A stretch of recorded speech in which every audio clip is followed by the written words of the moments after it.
Hello, welcome to LearnWise Academy. Today we'll be looking at the roots or zeros of functions. Roots or zeros of functions. I know some of us might have heard of these roots, or sometimes they call it zeros of functions. So what does it mean? Okay, let me define that. So say given y, let's say we have a function y equal to f of x. Now, the roots of this particular function that was given, which is y equal to f of x, is given by x such that f of x is equal to what? 0. So what does this definition mean as a whole? What does it mean? It means that whenever you are being given a particular function and you are asked to get the roots and zeros of that particular function, the first thing to do is to equate that particular function to 0. First thing to do is to equate that particular function to 0. For example, these examples we have that f of t, whenever you see f and in brackets, it means f of t, that f of t is equal to what? Is equal to 9t cube minus 18t square plus 6t.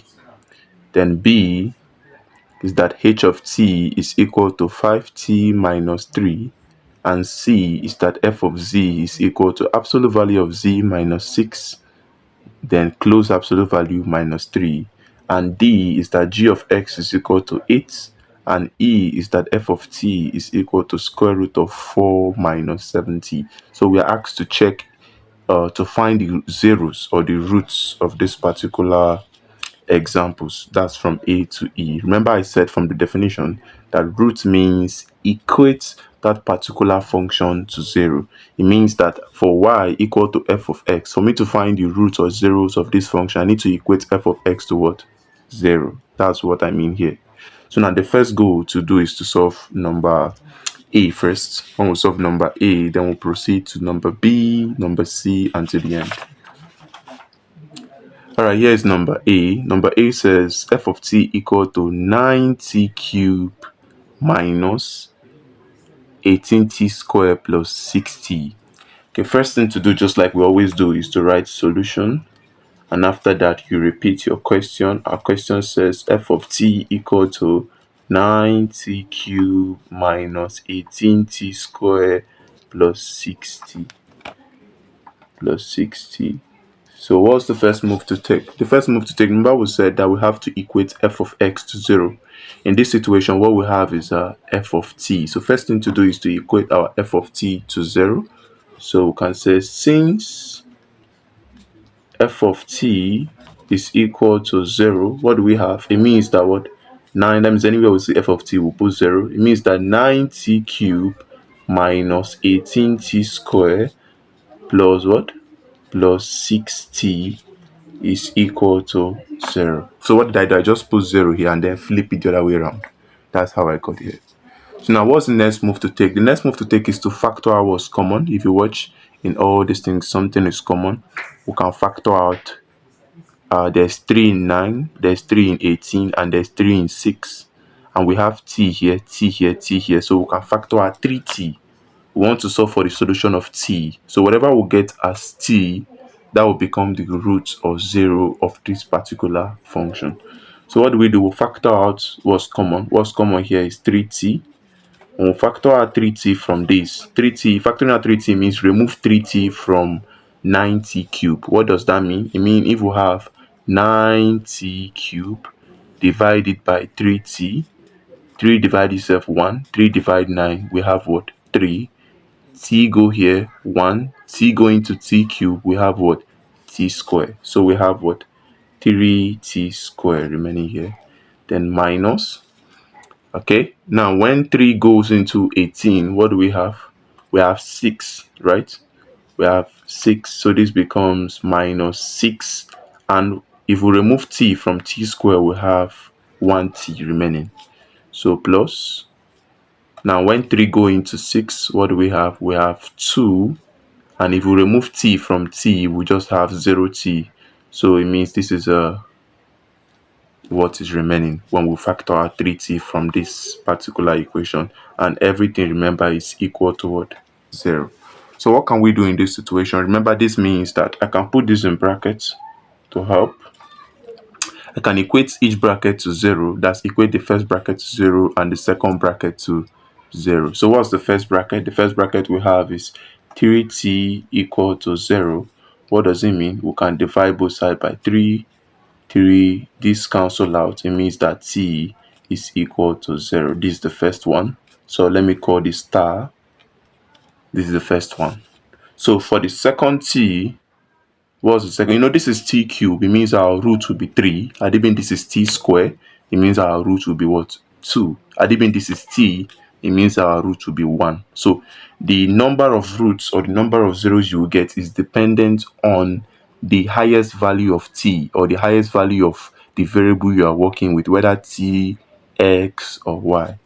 So I can work with the second one. What's the second one? Second one, this is the first bracket. Now the second bracket, 3t square minus what? 6t plus 2 equals 0. This is a quadratic equation. Of course, if you solve this quadratic equation using any of the method, like a formula method, factorization method, or completing the square method, your value of t, that's your first t, your t1, will be equal to 1 plus square root of 3 over 3, or your t2 will be equal to 1 minus square root of 3 over 3. So what does this suggest? This implies that the roots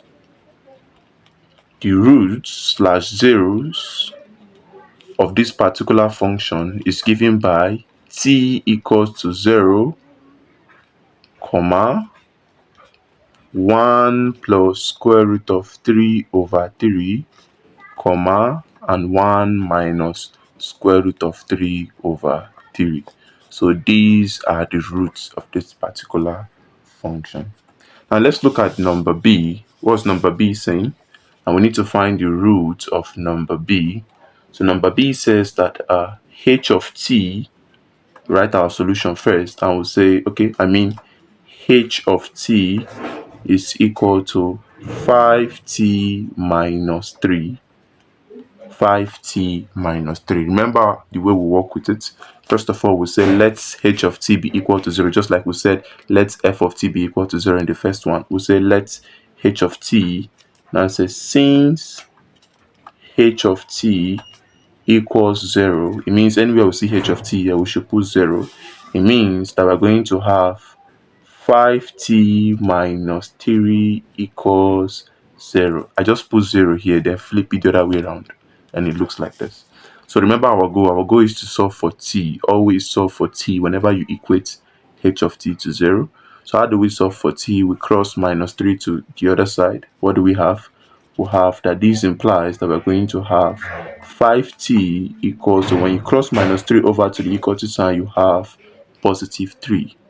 Now what's the next move to take? The next move to take is to divide both sides by 5. Divide both sides by 5. 5 cancel out 5 here. What do we have remaining? T is equal to 3 all over 5. So this is the root slash the zero of this particular function. So this is the solution for number B. Now let's move over to number C and number D. So what's number C? Number C says that f of z is equal to absolute value of z minus 6, closed absolute value minus 3. Remember, we say you are going to solve number D for us, so you pay very close attention so that you can get the knowledge to solve number D. So for number C, we say that f of z is equal to absolute value of z minus 6, closed absolute value minus 3. The first move to take is our solution, and we'll repeat our question. What's our question? Question says absolute value of z minus 6, then minus 3. Remember, we'll say first of all equate f of z to 0. So we can say since f of z is equal to 0, what does it mean?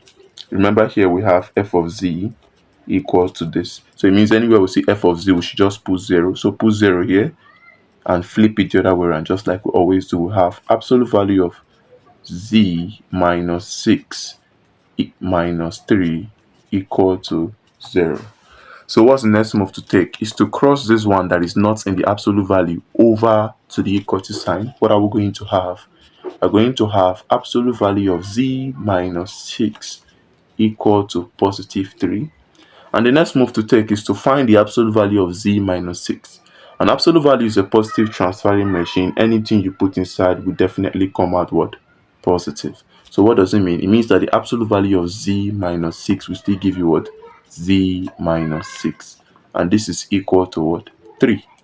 So we can make z separator formula in order to get our roots. So cross minus 6 over to the equal to sign. You will have z is equal to 3 plus 6. This implies that our z is equal to what? 9.